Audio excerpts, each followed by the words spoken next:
Hello viewers, welcome back to medicine with chips. आज का जो हमारा पास्ट पेपर का क्वेश्चन है वो है प्राइमरी वर्सेस सेकेंडरी हीलिंग।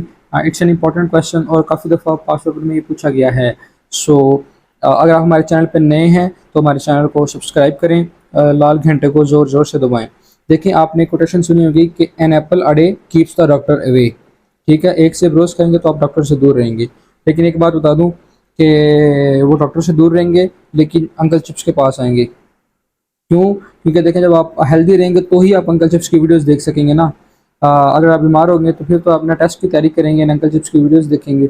सो जो सा ना खुद भी खाएं एप्पल एक, और साथ अपने जो सा ना दोस्तों को भी एक एक खिलाएं, फिर आप ज़्यादा सेहतमंद रहेंगे। सो हम अपने जो सा ना वो आंसर की तरफ मूव करते हैं। मैंने बहुत ही इजी करके एक आपके लिए बनाया हुआ है प्राइमरी वर्सेस सेकेंडरी हीलिंग में डिफरेंस। तो सबसे पहले तो मैं आपको बता देता हूँ कि जो प्राइमरी हीलिंग होती है ना, इसको हम कहते हैं हीलिंग बाय फर्स्ट इंटेंशन। ठीक है। सो और जो सेकेंडरी हीलिंग होती है इसे कहते हैं हीलिंग बाय सेकंड इंटेंशन या सेकेंडरी इंटेंशन। अब पास्ट पेपर के अंदर पता है क्या क्वेश्चन आया हुआ है?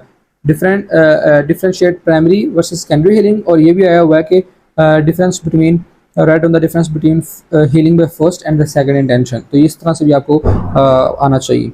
अब प्राइमरी हीलिंग पता क्या होती है? एक एक पॉइंट तो ये हो गया ना।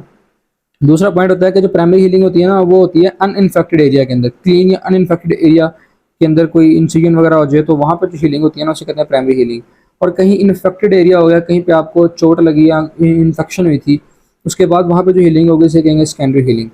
ठीक है। अब तीसरा पॉइंट आ जाता है कि जो प्राइमरी हीलिंग होती है ना वो रैपिड होती है लेकिन शॉर्ट टर्म होती है।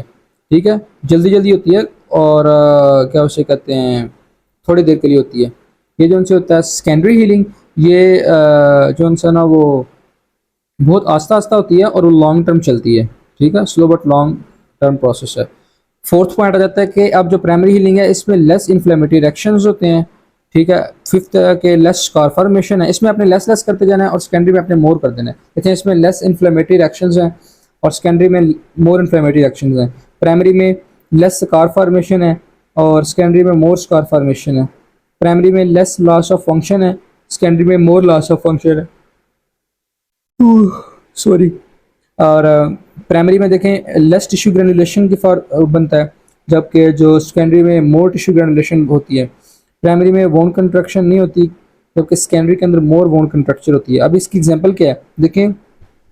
आप जो उनसे आप एक डॉक्टर बन रहे हैं, आप डॉक्टर जब बन जाएंगे फिर आप चीर फाड़ किया करेंगे लोगों की। तो उसके बाद उस वक्त जो अब जब आप किसी को इंसिजन देते हैं तो वहाँ पे जो होती है ना हीलिंग, वो होती है प्राइमरी हीलिंग। ठीक है, कुछ सर्जिकल इंसिजन देते हैं तो वहाँ पे जो हीलिंग होती है ना वो प्राइमरी हीलिंग होती है। इसके बरक्स जो थी, अगर किसी को कोई एब्सेस हो गई, कहीं पे कोई इन्फेक्शन हो गया, कहीं पे अल्सर बन गया, कहीं पे इन्फेक्शन हो गई, तो उसमें जो सी होगी ना वो होगी सेकेंडरी हीलिंग। डन हो गया। अब देखें जो प्राइमरी हीलिंग होगी, वहाँ पे आप जो ना आपने किसी को ऑपरेट किया तो वहाँ पे लेस लॉस ऑफ फंक्शन होता है, लेस टिश्यू ग्रेनुलेशन होगी, लेस स्कार फॉर्मेशन होगी, लेस इन्फ्लेमेटरी रिएक्शंस होंगे। तो इस तरह से आपने करके याद रखना है। तो बड़ा ही ईजी जो ना डिफरेंस है, आप इसको जो सा ना बहुत शॉर्ट टाइम के अंदर याद कर सकते हैं। So that was all about this. If you have any queries you can ask in the comment section. Thank you for watching. Bye bye.